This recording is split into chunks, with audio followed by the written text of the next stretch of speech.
Bonsoir à tous, bienvenue dans cette nouvelle édition du journal. Voici les titres.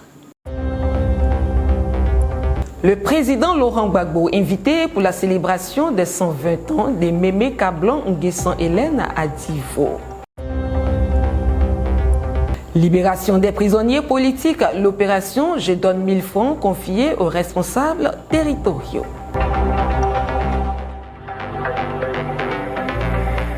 La doyenne Kablan Nguessan Hélène a célébré ses 120 ans ce dimanche 15 février à Djé, dans le département de Divo. Le président Laurent Gbagbo, invité de la cérémonie, était représenté par le ministre Justin Koné-Katina. La matriarche Kablan Nguessan Hélène, pionnière du Front populaire ivoirien FPI et du Parti des peuples africains Côte d'Ivoire PPACI, foncièrement attachée aux idéaux du président Laurent Gbagbo, a eu 120 ans cette année.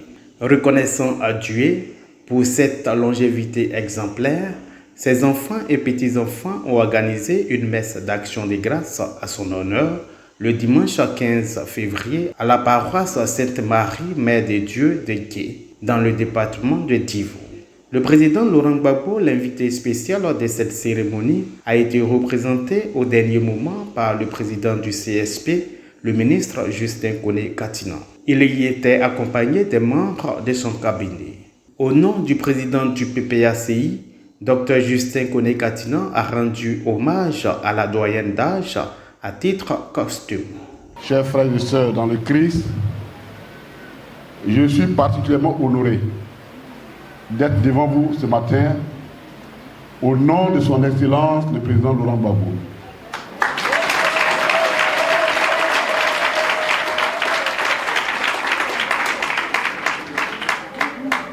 Il m'a fait l'honneur, un grand honneur, de le représenter à cette extraordinaire et merveilleuse cérémonie, à cette fête que nous rendons à une personne exceptionnelle. 60 ans, c'est déjà compliqué. 70 ans, c'est incertain.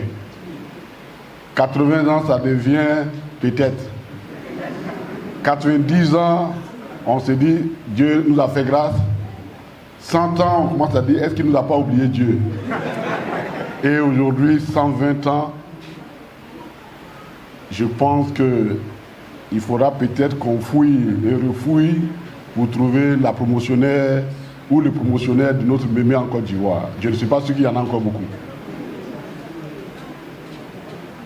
Et si je sais bien ce qu'on vient de me rapporter, ça fait 96 ans qu'il a été baptisé.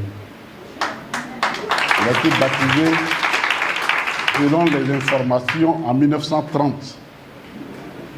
Ça fait 96 ans. C'est une grâce exceptionnelle. Et comme vous connaissez très bien le président Laurent Gbagbo, il ne pouvait pas du tout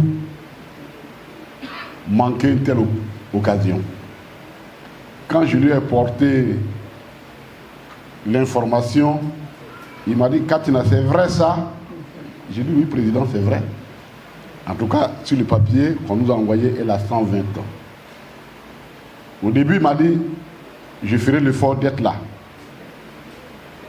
Et puis, il a eu un calendrier de dernière minute et il m'a désigné pour que je vienne le représenter ici.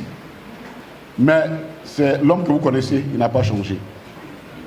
Et j'ai vu la photo de la maman, habillée dans la tenue, avec l'effigie du président.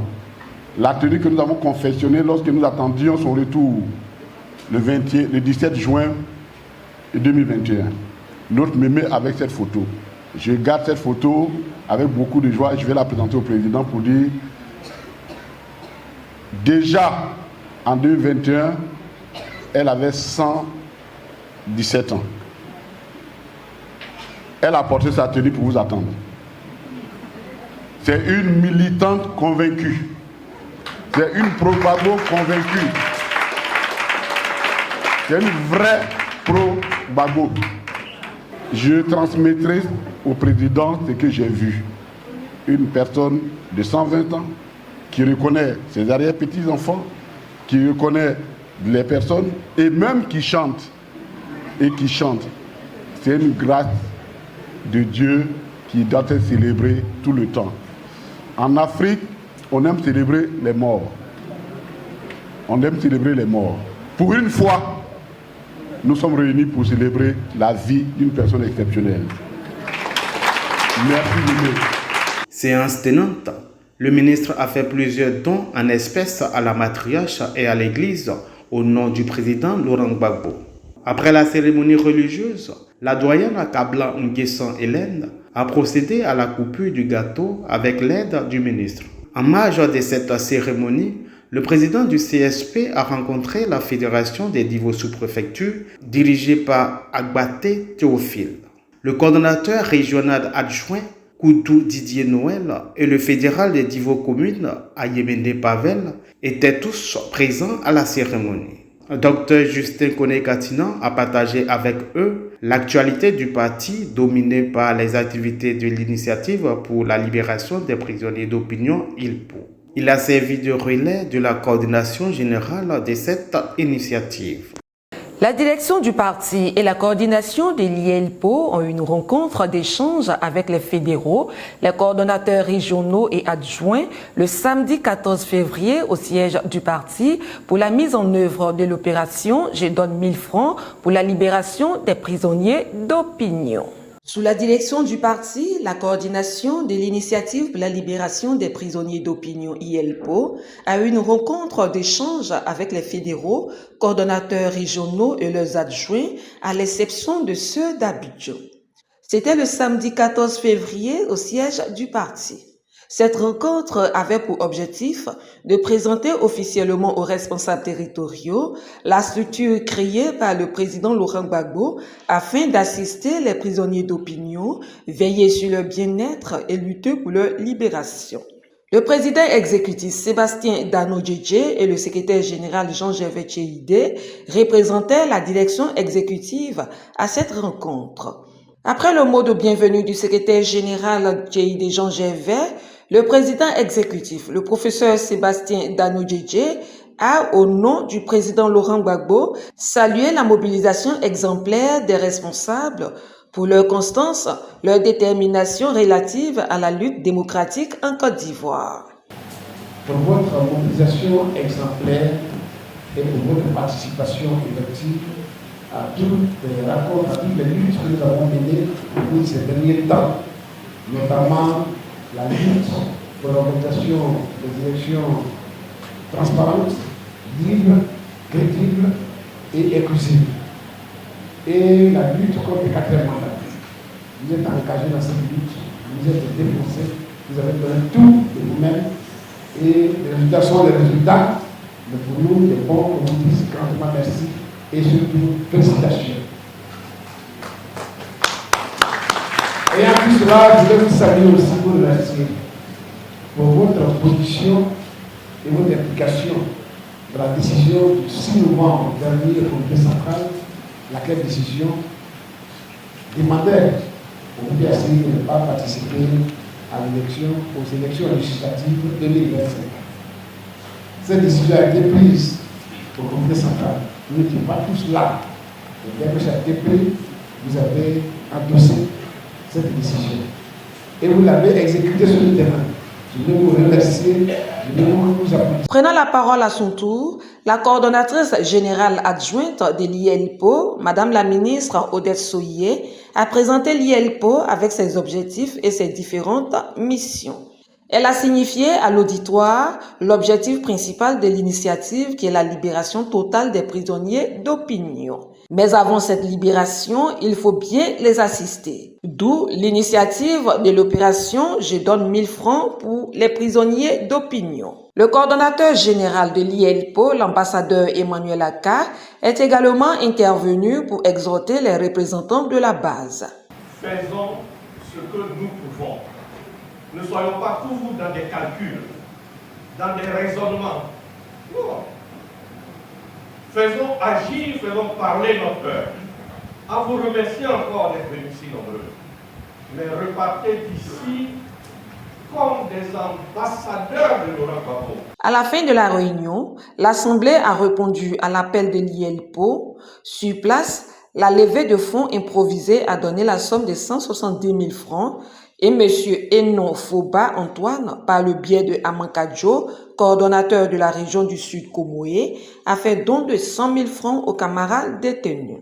Des responsables territoriaux ont adhéré à cette opération. D'accord. Nous sommes le PPACI, un parti socialiste, et nous n'abandonnons jamais nos militants. Nous appelons à la mobilisation militante de tous les jeunes du PPACI. Que chacun pense que ça pourrait être lui-même. Parce qu'aujourd'hui, nous sommes dehors, mais demain, on ne sait pas à quelle sorte nous serons mangés par. Et donc, nous devons nous montrer solidaires de nos camarades en nous acquittant des 1000 francs. Dès mon arrivée déjà à Maféré, je crois que j'aurai une réunion avec mon bureau fédéral. Et après, on va se déployer sur toutes nos sections et apporter la nouvelle. En même temps qu'on apporte la nouvelle, on va essayer de vraiment expliquer en long et en large pour que les gens comprennent le bien fondé de la chose. Parce qu'il n'est pas facile pour quelqu'un d'être détenu à la Maka ou dans les autres prisons de Côte d'Ivoire que nous connaissons. Nous sommes d'accord avec l'opération parce que ça nous concerne tous. Ceux qui sont en prison, ce sont nos camarades politiques, ce sont nos frères politiques. On ne peut pas les laisser seuls vivre dans des conditions indésirables en prison. Nous aussi, on doit participer à cette opération parce que c'est important. Ça peut être nous, ça peut être quelqu'un d'autre, mais nous faisons partie de la même famille politique. Donc on doit pouvoir s'entraider.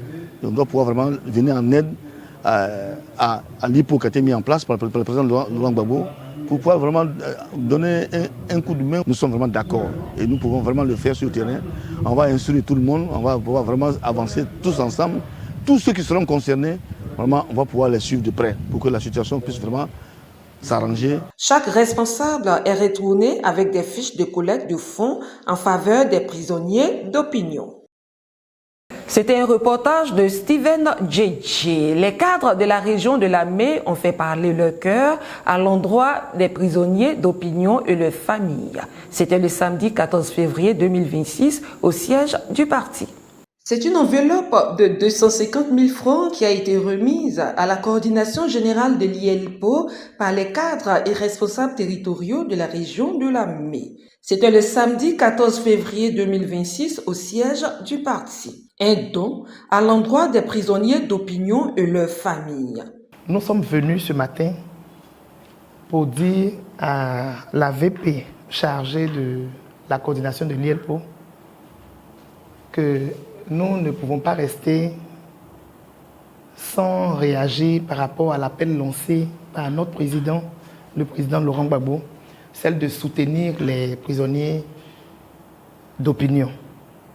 C'est pourquoi ce matin nous sommes là pour vous dire que c'est vrai que ce n'est pas grande chose et que symboliquement, nous voulons faire un don de 250 000 francs à nos camarades détenus. Et dire aussi que le lancement de « Je donne 1000 francs » va prendre effet très bientôt. Les coordinateurs sont en train de travailler. Nous sommes tous en train de travailler pour que nous puissions passer encore une seconde fois pour faire un bon geste à l'endroit de nos détenus. Réceptionnant l'enveloppe, la coordonnatrice générale adjointe, la ministre Odette Souillé, entourée de ses collaborateurs, a remercié les cadres de la région qui ont fait parler leur cœur. Ça va? Oui. Comme vous venez de le préciser, ça fait la seconde fois que nous nous retrouvons. Je vais parler des cadres de l'AME, la coordination, vous, les militants, les cadres, que vous venez à nous pour faire encore un autre geste. Ça prouve que l'appel du président, vous l'avez bien compris, la nécessité d'aider, d'assister nos prisonniers. Donc, pour ce faire, je ne peux que vous dire merci. Merci au cadre de l'AME. Et puis, comme vous l'avez enchaîné en même temps, disant que l'opération 1000 francs pour aider les prisonniers d'opinion va démarrer chez vous, c'est une bonne chose, c'est l'exemple que vous donnez. Et nous-mêmes, bientôt, on établira aussi un programme pour aller visiter les parents, pour aller visiter les prisonniers, parce que quand je vois les chiffres des prisonniers de l'armée, c'est des chiffres très élevés, plus de 200 personnes qui ont été incarcérées, un peu dans le département là-bas, et surtout à la Maka. Donc c'est des besoins immenses pour toutes ces personnes-là. Et votre geste ne fait que nous aider dans l'effort qui a été demandé aux uns aux autres pour aider nos prisonniers. Donc vraiment, merci beaucoup, bonne continuation. Et comme on dit en général, on est ensemble. Et je transmettrai ces bons gestes au président Laurent Gbagbo. Par moi déjà, il vous dit merci. Merci beaucoup. La région de Lamé n'est pas à sa première action en faveur des détenus d'opinion dans le cadre de l'IELPO. Le samedi 21 février, à partir de 8 h, les femmes du PPACI seront à l'hôtel Belle-Côte.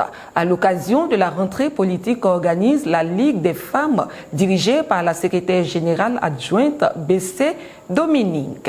À cet effet, les femmes du parti s'organisent depuis les districts, les régions et départements pour rallier la capitale économique. Sur place, les organisatrices sont au four et au moulin pour la réussite de l'événement.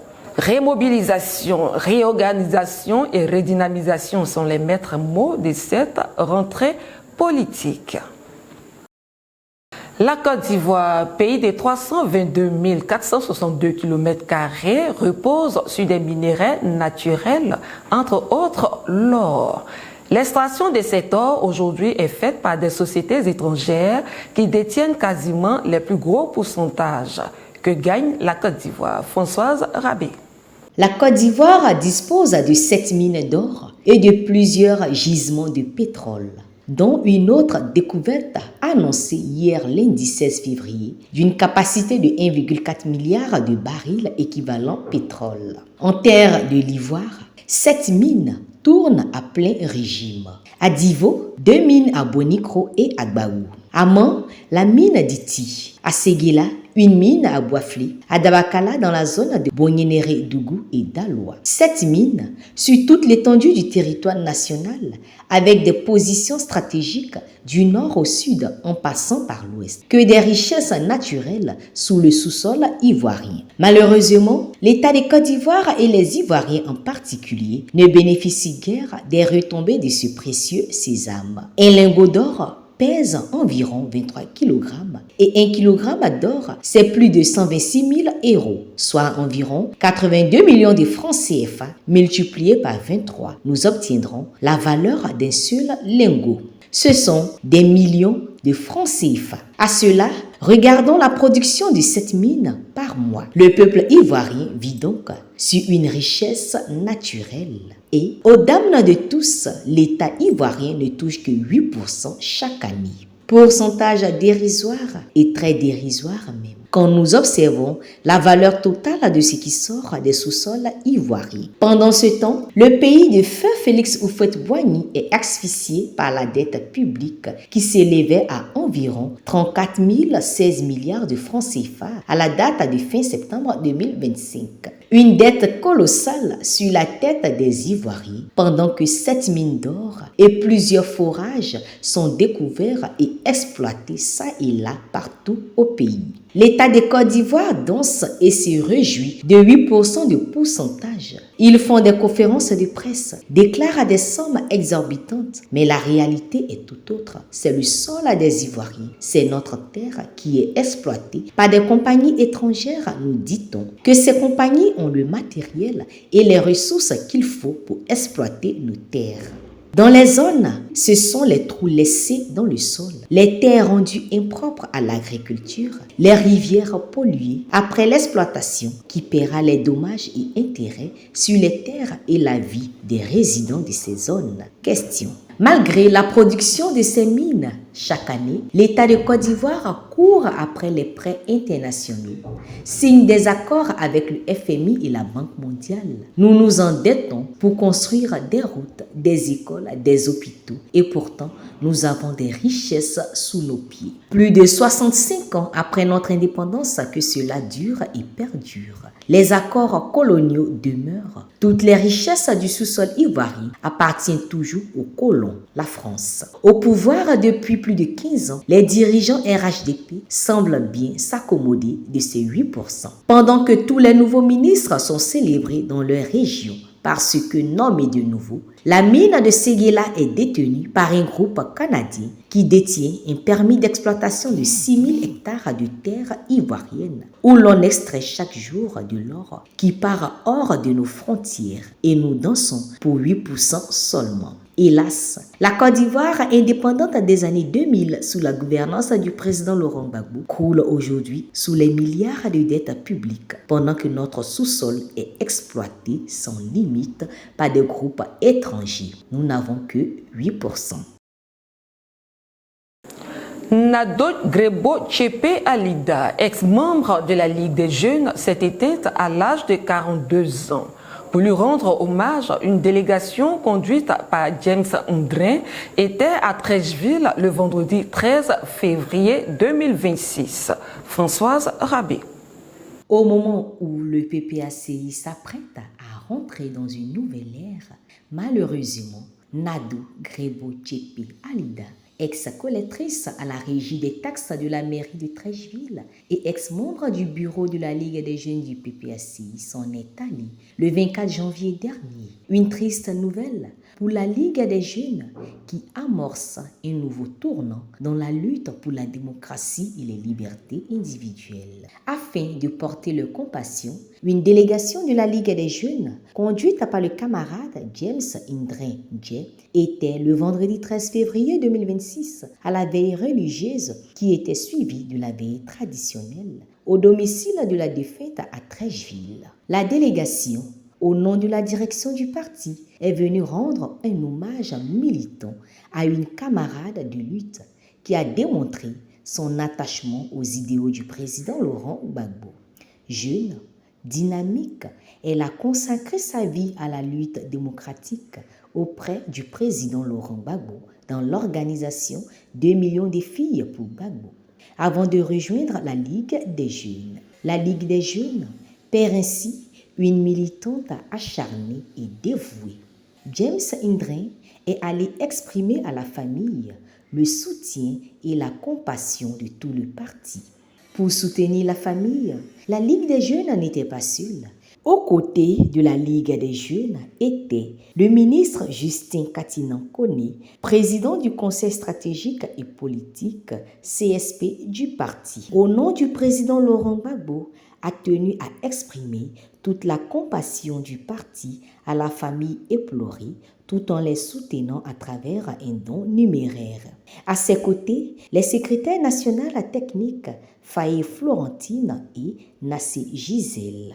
C'est le cœur lourd que le président intérimaire de la Ligue des jeunes, James Ndrin, et le ministre Justin Koné-Katinan, ainsi que toute la délégation qui les accompagnait, ont dit un adieu à Nado Grebo Tchepe Alida pour tout ce qu'elle a fait pour le parti. Ils lui ont dit merci pour sa résilience. Ils lui ont dit merci pour son combat acharné. Ils lui ont dit merci et lui ont rendu hommage d'avoir choisi le président Laurent Gbagbo comme mentor. Nado Grebo Tchepe Alida décède à l'âge de 42 ans. Elle rentre ainsi dans la félicité céleste. Va en paix, camarade, ton combat est terminé. C'est tout pour aujourd'hui. Rendez-vous est pris pour un prochain numéro. Au revoir.